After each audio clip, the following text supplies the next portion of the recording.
Hello and welcome everyone. As we all know that we have started a series of class 10 geography in which we are studying chapter 4 agriculture. In the last video we have discussed food crops other than grains, and now our topic is non-food crops. So our first crop is rubber. Rubber is an equatorial crop, but under special conditions it also grown in tropical and सब tropical areas. तो rubber क्या है, एक equatorial crop है, लेकिन कुछ ऐसे भी कंडीशंस हैं जिसके अंदर हम इसको ट्रॉपिकल और सब ट्रॉपिकल एरिया में भी इसको ग्रो कर सकते हैं। तो अब समझते हैं इसको क्या है। देखिए, ये मान लीजिए ये हमारा हो गया अर्थ, ठीक है। अब इसमें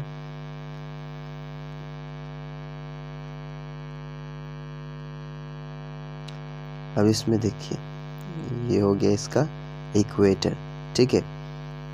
ये हो गया इसका ट्रॉपिक ऑफ कैंसर, ये हो गया आर्कटिक सर्कल, ये ट्रॉपिक ऑफ कैप्रिकॉर्न, ये अंटार्कटिक सर्कल। तो यहाँ से यहाँ का जो आपका रीजन है, ठीक है, ये ट्रॉपिकल हो गया।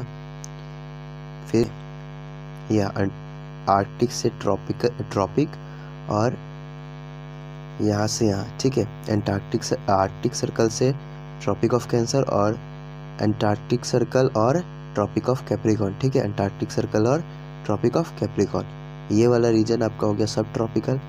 और यहाँ इक्वेटर के आसपास का जो रीजन हो गया आपका, ये हो गया इक्वेटोरियल।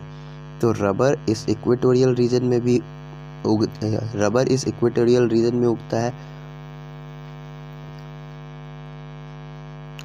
इस इक्वेटोरियल रीजन में उगता है, लेकिन कुछ स्पेसिफिक कंडीशंस में हम इसको ट्रॉपिकल और सब ट्रॉपिकल एरिया में भी इसको उगा सकते हैं, ठीक है, ये कह रहा है।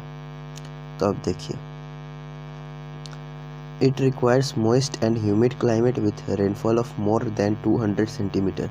तो चूंकि ये इक्वेटर पर है, तो इसकी जो क्लाइमेट की रिक्वायरमेंट है वो ह्यूमिड होगी और रेनफॉल इसको 200 सेंटीमीटर से ऊपर चाहिए, यानी कि सालाना इसको रेनफॉल 200 सेंटीमीटर से ऊपर चाहिए और टेम्परेचर 25 डिग्री से ऊपर, ठीक है। Rubber is an important industrial raw material. जैसे कि आपको पता है कि रबर इंडस्ट्रीज़ में यूज़ होता है, रबर का बहुत सारा चीज़ बनता है, ठीक है। It is mainly grown in Kerala. तो मेनली ये ग्रोन होता है केरला में, तमिलनाडु में, Karnataka, Andaman and Nicobar island and Garo hills of Meghalaya, ठीक है। अब आते हैं फाइबर क्रॉप्स के ऊपर। तो फाइबर क्रॉप्स में आते हैं कॉटन, जूट, हेम्प और नेचुरल सिल्क, ठीक है। ये 4 मेजर फाइबर क्रॉप्स हैं, जिनमें कॉटन, जूट और हेम्प जो है, first 3 are derived from the crops grown in the soil. Cotton, jute और हेम्प क्या है, आपको सॉइल से मिलता है।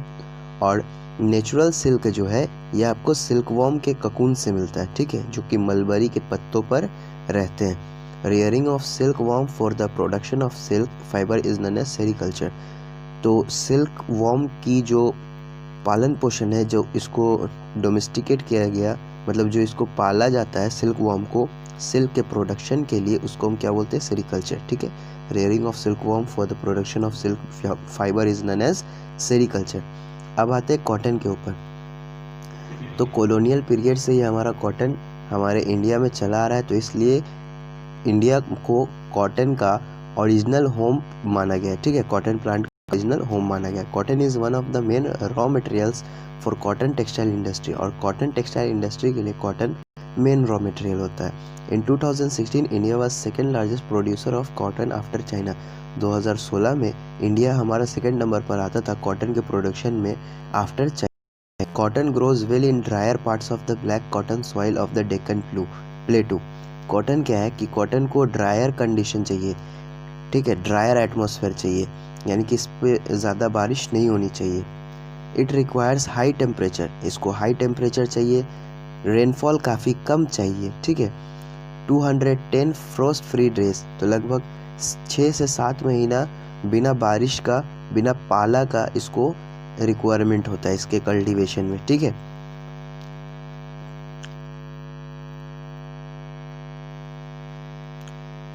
तो जैसा कि आपको पता होना चाहिए, it is a kharif crop and requires 6 to 8 months to mature. तो ये खरीफ क्रॉप है, यानी कि इसका सोइंग होगा विंटर में और इसकी हार्वेस्टिंग होगी समर में, ठीक है।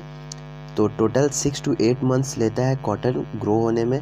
मेजर कॉटन प्रोड्यूसिंग स्टेट है महाराष्ट्र, गुजरात, मध्य प्रदेश, कर्नाटक, आंध्र प्रदेश, तेलंगाना, तमिलनाडु, पंजाब, हरियाणा एंड उत्तर प्रदेश। ठीक है, अब आते हैं जूट के ऊपर। जूट को हमारे यहाँ गोल्डन फाइबर माना जाता है। Jute grows well on well drained fertile soils in the flood plains where soils are renewed every year.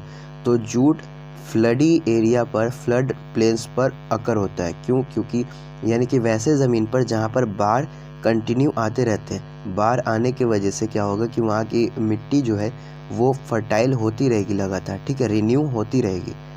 तो जूट फ्लड प्लेन्स वाले एरिया पर प्रोड्यूस कराए जाते हैं। High temperature is required during the time of growth, और इसके growth के time पर हमें वार्म कंडीशन चाहिए, ठीक है, यानी कि हाई टेम्परेचर चाहिए। West Bengal, Bihar, Assam, Odisha and Meghalaya are the major jute producing state. तो वेस्ट बंगाल, बिहार, असम, ओडिशा और मेघालय क्या है? मेजर जूट प्रोड्यूसिंग स्टेट है। जूट का यूज़ हम लोग बैग्स बनाने में, मैट्स बनाने में, रोप्स बनाने में, यार्न, कारपेट्स बनाने में करते हैं, ठीक है। Due to its high cost, चूँकि ये काफ़ी महंगा होता है, it is losing market to synthetic fibres and packing materials particularly the nylon. चूँकि ये काफ़ी महंगा होता है इसलिए लोग इसको छोड़कर इसका जो अल्टरनेटिव है पॉलीथीन, उसको यूज़ करते हैं, ठीक है। तो ये था हमारा नॉन फूड क्रॉप्स। तो होप आपको समझ में आ गया हो। नेक्स्ट वीडियो जो रहेगा उसमें हम लोग पढ़ेंगे technological and institutional reforms. Agriculture के फील्ड में क्या टेक्नोलॉजी में चेंज हुआ, क्या इंस्टीट्यूशन में चेंज हुआ, ये, ठीक है। तो मिलते हैं नेक्स्ट वीडियो में।